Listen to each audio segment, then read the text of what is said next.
นี่นะนี่ใส่เนี่ยไปเฮ็ด อันนั้นไม่นี่น้องมุม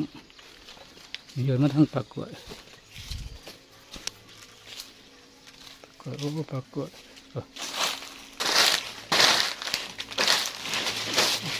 ก็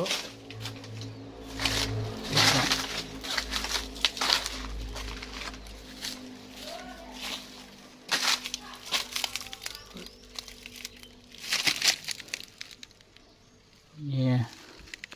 เมนูโอ้โห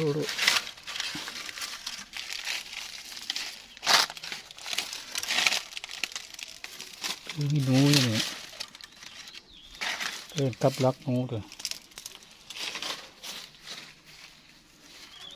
ที่เกี้ย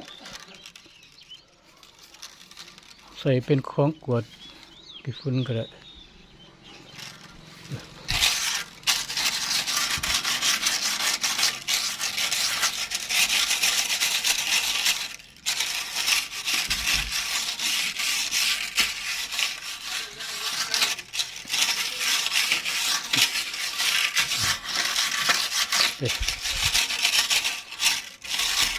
เป็นหัวปลายแง่กัน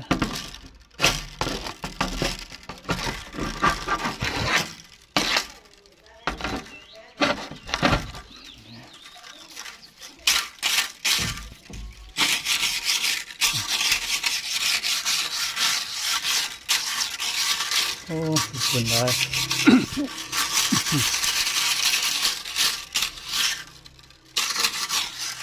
มันจะตุ๊กอ่ะ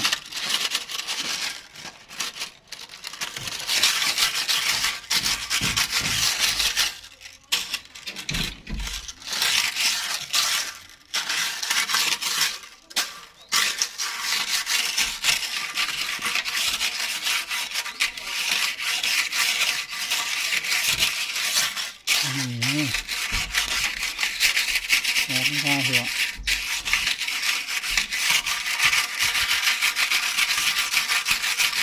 นี่อยากครับ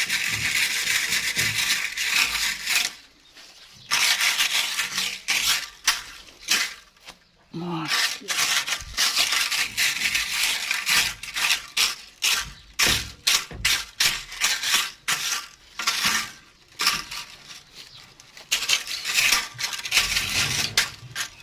เสียงตายเลย